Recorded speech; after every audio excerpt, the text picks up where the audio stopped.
This program is presented by Birch Gold Group, the precious metal IRA specialists.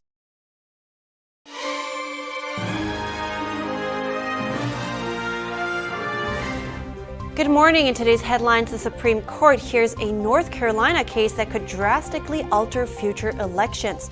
The argument from North Carolina Republicans hinges on an obscure theory. Democratic Congresswoman Alexandria Ocasio-Cortez is under investigation. We have more on the House Ethics Committee announcement.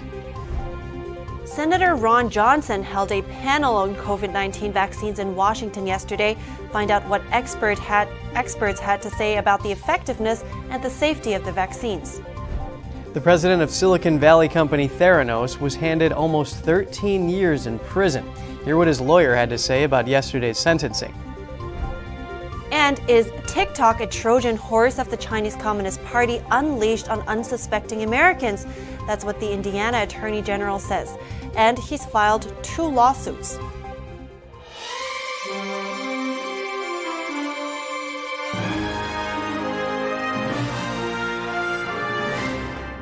Good morning. Welcome to NTD. I'm Kevin Hogan.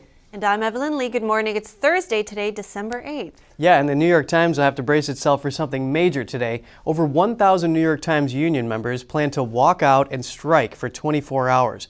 The News Guild posted a series of tweets voicing their displeasure yesterday. The Guild says bargaining with management was unsuccessful this week. That's right. The union was trying to resolve a dispute over pay, remote work, flexibility, and some other things. Union members plan to start picketing outside the office at 1 p.m. local time. The New York Times hasn't had a walkout like this since the 1970s. But we're moving on to the Supreme Court now. It heard a case yesterday that could change the future of federal elections. North Carolina Republicans argue state lawmakers should have the final say on how federal elections in the state are run. However, opponents worry it would give state lawmakers absolute authority and could perhaps lead to them choosing desired election winners. NTD's Daniel Monahan has the story. The Supreme Court justices heard 3 hours of arguments from Republican leaders in North Carolina. The case is Moore versus Harper. It revolves around an obscure legal theory that says state legislatures should have the final say on election procedures, not courts or even the state constitution. When the framers wrote the Constitution, they didn't say the states, they didn't say the state courts, they said the state legislatures. They knew well what that meant. The people united will never be defeated. It started as a dispute over a GOP-led redistricting map. They argued this morning that they have the power to draw whatever congressional districts they want, even in violation of the will of the people as expressed in their Constitution. The case went to North Carolina Supreme Court, where they ruled the map was unconstitutional. Frustrated, the state GOP argued state legislators have the power to override the will of voters. Some say it is an argument that creates a legal slippery slope. Attorney for North Carolina voter advocacy groups Neil Katyal says their theory would result in election chaos and force a confusing 2-track system, one set of rules for federal elections and another for state ones.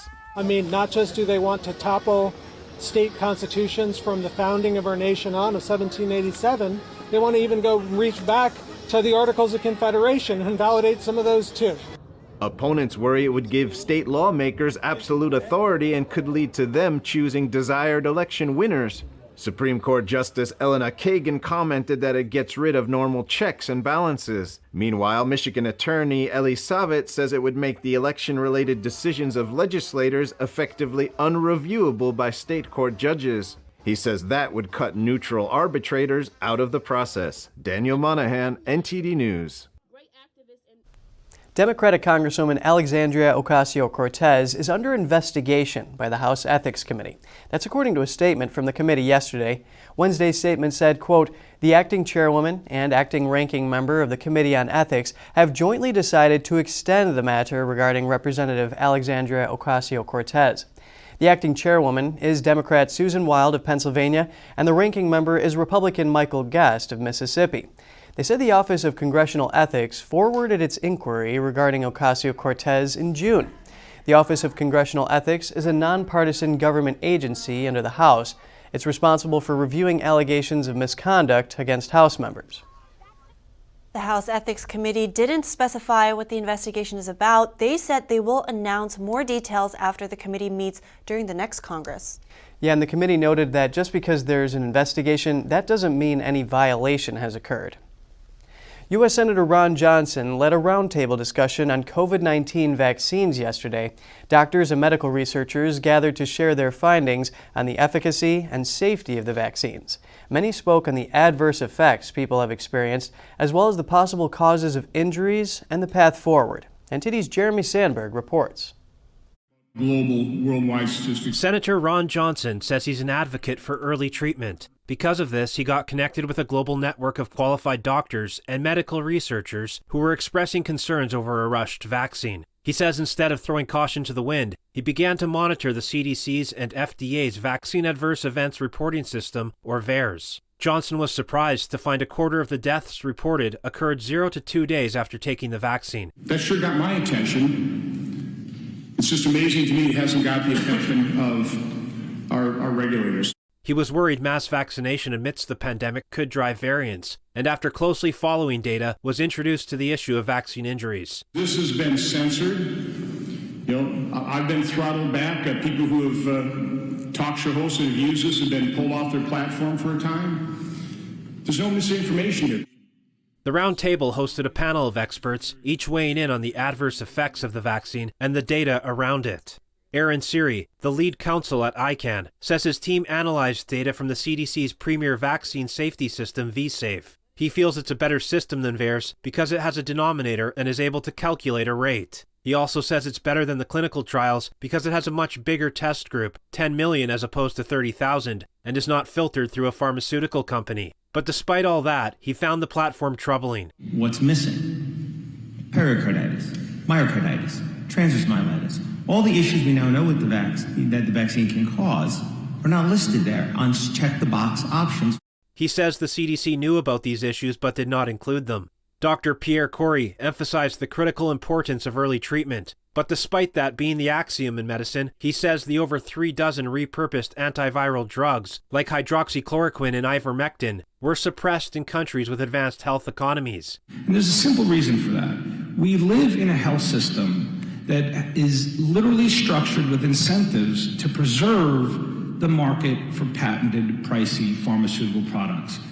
He says countries that suppressed widely used early treatment drugs include the US, Canada, Europe, and Australia. This country needed a national vitamin D campaign. Everybody should have had their vitamin D levels checked. We should have had a replenishment protocol for everybody. That would have been one of the most simplest and safest and one of the most potent ways to protect ourselves from morbidity and mortality. We did not do that.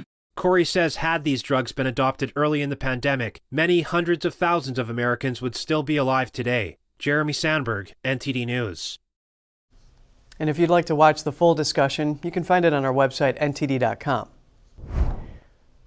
Moving on now to another topic. A judge sentenced former Theranos president Ramesh Balwani to nearly 13 years in prison yesterday.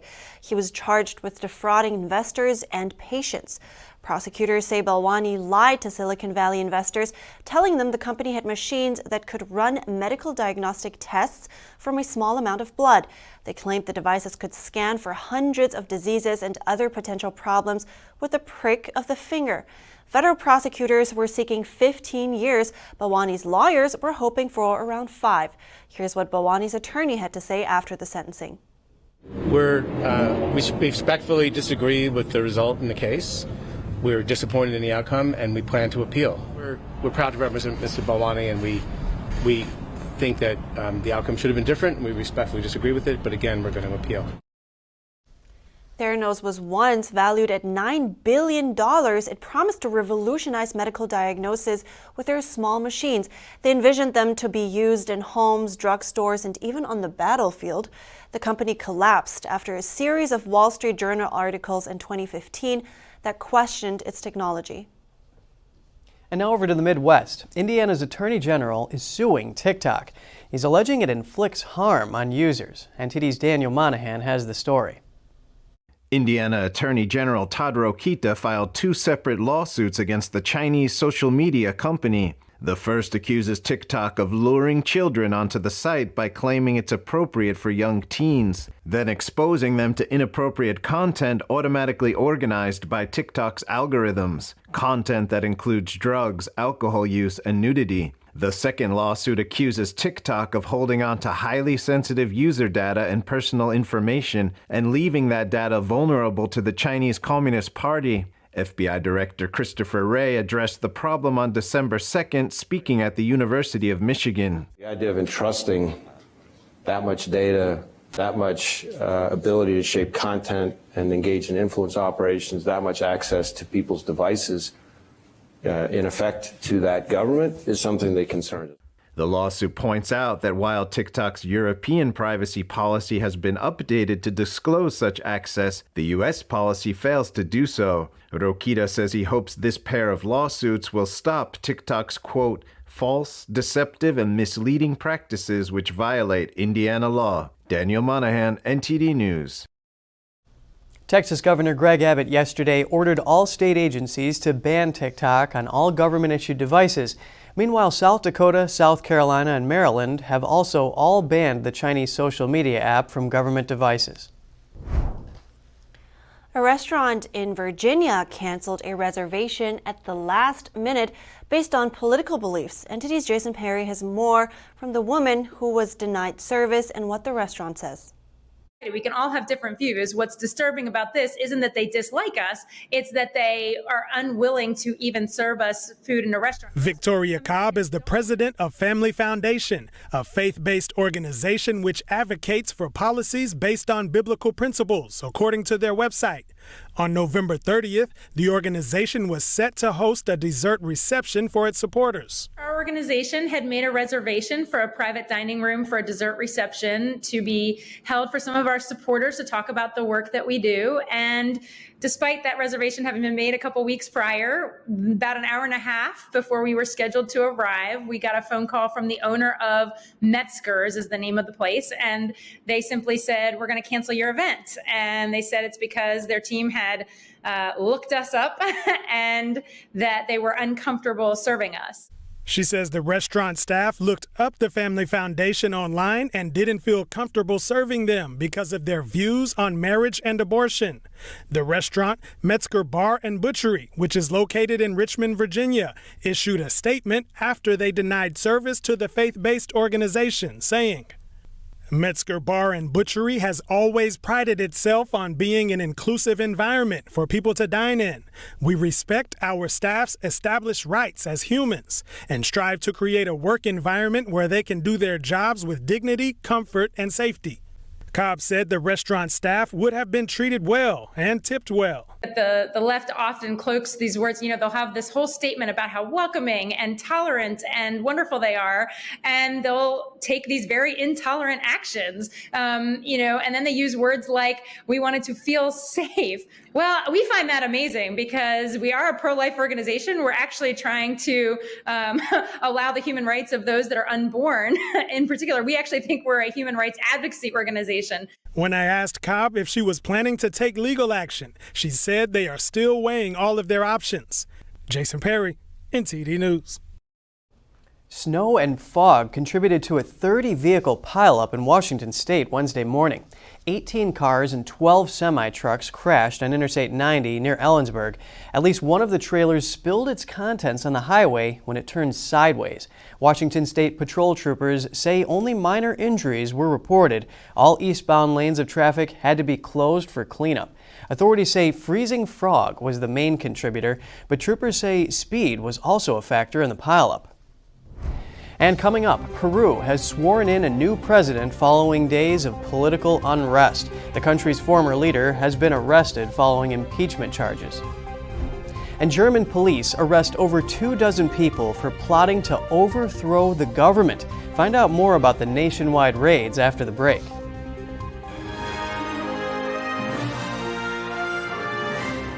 It's just clear as day. The media, whether it's broadcast, cable, or print media, has become extremely biased. And I started looking online for alternative ways to get information. And I saw an ad for a free trial. And I looked at it and I said, Epoch Times. I mean, come on, this is end of days type of stuff. I mean, what are they going to be talking about here? And I said, well, it's a free trial. Let me dig in. Is it giving me both sides? Is it giving me an objective point of view here? I have looked for opportunities to see where they might be biased, and I don't find it.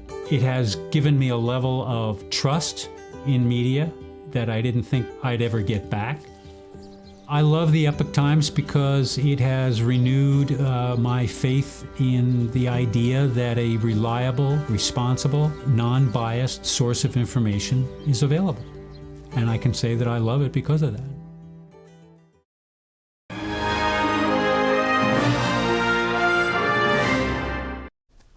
Good to have you back. I'm Kevin Hogan. Peru has just sworn in a new president. This follows political unrest that saw the previous leftist leader arrested after being impeached. He tries to dissolve Congress in an attempt to retain power. Here's NTD's Condemn with the details. Peruvian lawmakers voted to remove leftist leader Pedro Castillo with an overwhelming majority of 101 votes in favor. Following his impeachment on Wednesday, the public ministry said that Castillo had been detained. He is accused of the crimes of rebellion and conspiracy for breaking the constitutional order. Loud cheers accompanied the result when the legislature called on Vice President Dina Boluarte to take office. She was sworn in Wednesday as president through 2026, making her the country's first female leader. Boluarte called for a political truce following months of instability. Castillo earlier tried to initiate a failed attempt to retain power by temporarily shutting down Congress and launch a government of exception calling for new legislative elections, a move that sparked resignations by his ministers, as well as angry accusations from both opposition politicians and his allies that he was attempting a coup, allegations Castillo called slander. Boluarte called the move an attempted coup. Castillo's removal saw dozens of people in Lima waving Peruvian flags, cheering his downfall. In other parts of the city, protesters clashed with riot police, who fired tear gas at Castillo's supporters. Peru has seen years of political instability, with multiple leaders accused of corruption, frequent impeachment attempts, and presidential terms cut short. Jimenez, NTD News. Over in Europe, German authorities arrested over 24 people who are part of a suspected terror group. They're accused of plotting to overthrow the government. The raids began early yesterday morning and are continuing across the country. It is currently unclear how concrete the plot was. It involves members of the Reichsbürger group who believe the German state is illegitimate. The group planned to install their leader Heinrich VIII from the House of Reuss as the new governing monarch.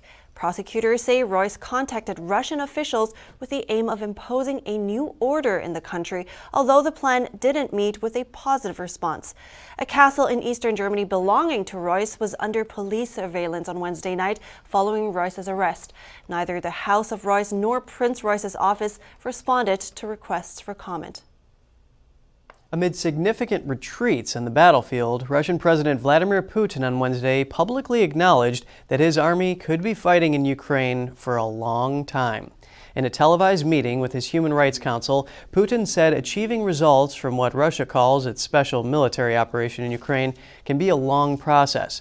But Putin said he saw no reason to mobilize additional soldiers, at least not yet, and his tone on nuclear war softened, saying Russia would not recklessly threaten to use nuclear weapons. After briefing the Senate on Ukraine, U.S. Secretary of State Antony Blinken told the press that Russia's war is a strategic failure. We're now 10 months into this, and Russia's war on Ukraine is already, for Russia, a strategic failure. It's failed to do what it set out to do, which was to eliminate Ukraine as an independent country, to erase its identity, to subsume it into Russia. It's being pushed back on the ground, and territory that it seized is being retaken by the Ukrainians. Massive pressure has been imposed on Russia for this war, and the alliance between the United States and our partners in Europe and NATO and beyond is stronger than it's ever been. Dutch officials are planning to enforce new control on exports of chip-making equipment to China. Bloomberg News reported Wednesday that the agreement could come as soon as next month. This potentially aligns their trade rules with U.S. efforts to restrict Beijing's access to high-end technology. Under pressure from the United States, the Dutch government since 2018 has not allowed the country's largest company, semiconductor equipment maker ASML, to ship its most advanced machines to China. That's because the equipment is considered dual use with potential military applications. ASML is a key maker of semiconductor equipment worldwide. Its latest annual report shows about 15% of its revenue last year came from China. It's unclear what the new restrictions mean for ASML's sales to China.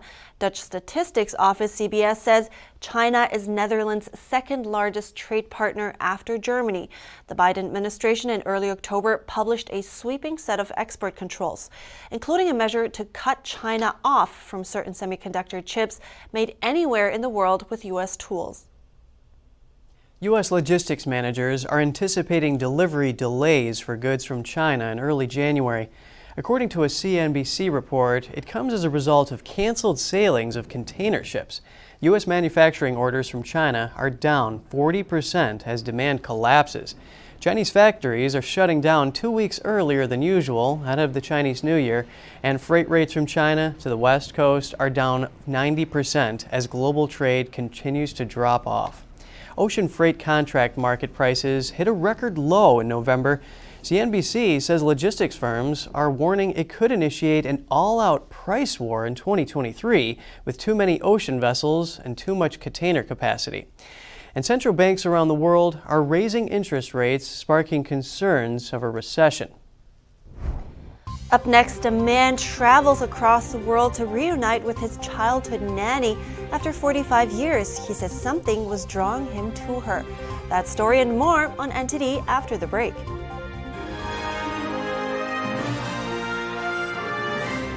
This is Stephen K. Bannon. I urge you to protect your savings from inflation by diversifying into a physical gold IRA from Birch Gold Group. Simply text the word NTD to 989898 and you'll get a free info kit on gold IRAs explaining everything. Coming soon on the premiere of International Reporters Roundtable, journalists Greg Ho, Will Richardson, and Costo Acondo join us to discuss the relationship between China and Russia, their activity in Latin America, how this is playing out at the U.S. southern border, and what's really going on in Ukraine. What's the link? Is there a strategy? Tune in Saturday afternoon at 1 p.m. or Sunday at 7 p.m. Eastern Time as NTD host Tiffany Meyer and our guest panelists give us a clearer picture of these global events.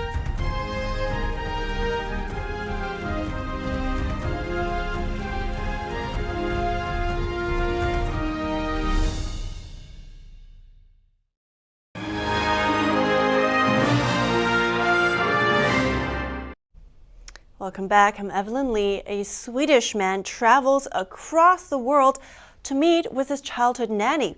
For 45 years, the two had been apart, and yet something drew them back together. On a business trip to Peru, Juanito Johnson took an excursion to his childhood home in Bolivia. He visited his old home and the Christian mission where his siblings went to school. But something was missing. His childhood nanny wasn't there. From that moment on, he developed a growing need to reconnect with his nanny. The only way to explain it is a need from my soul to reconnect to her. Juanito says that he has a conviction to be grateful and to honor people while they're alive. But this need came from somewhere else. But it was also a deeper thing that I couldn't understand. Even my family didn't understand my big need to reconnect to her. In 2022, Juanito tracked Anna down, and he returned to Bolivia to reconnect with the nanny who cared for him 45 years ago. The emotional reunion made Juanito realize the source of his need. When you have this saying, she took care of me as I was her son, it was not a saying, it was a reality, because she had just lost 2 kids for 1 year before she came in our family. Before meeting Juanito's family, Anna lost her husband in a labor accident, and she was forced to give up her children for adoption when when she developed a near-fatal illness. She did regain her health, but tragically lost legal rights to her kids. Because when I reconnect to her, I mean, she is 79 years now. She remembered so many details and everything, and really I felt that from her point of view, it was like reconnect with her own child. Anna told Juanito she prayed for him every day so that he would serve God. Juanito says this is a spiritual connection they have shared all these years. It's because the first thing she asked me if I'm preaching the word of God, if I'm serving God. And I said, yes, I'm a pastor. And then she raised up their hands and give thanks to God. Juanito now talks to Anna once a week and plans to visit her again in July. And he intends to refurbish her rain-damaged house. The video Juanito posted online of their reunion received millions of views, which Juanito believes is people resonating with the message of honor. The love between a child and their caregiver can be a powerful thing. Well, yeah, evidently. We're going to end our show with the Comedy Wildlife Photography winners. Let's take a look at their amazing photos. The overall winner of this year's competition is Jennifer Hadley, and this must be her classic photograph that's called Not So Cat-Like Reflexes.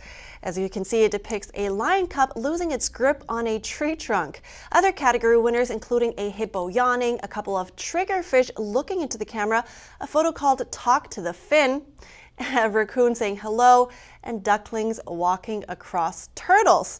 This year's competition features around 5,000 entries from over 85 countries.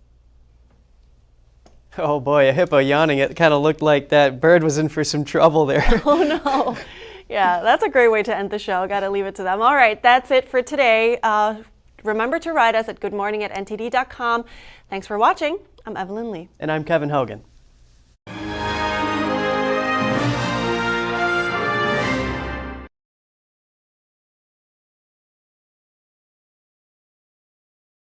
Thanks for watching us on YouTube. Did you know YouTube only keeps selective videos on its platform? So if you want to make sure you get the full picture, just subscribe to our newsletter.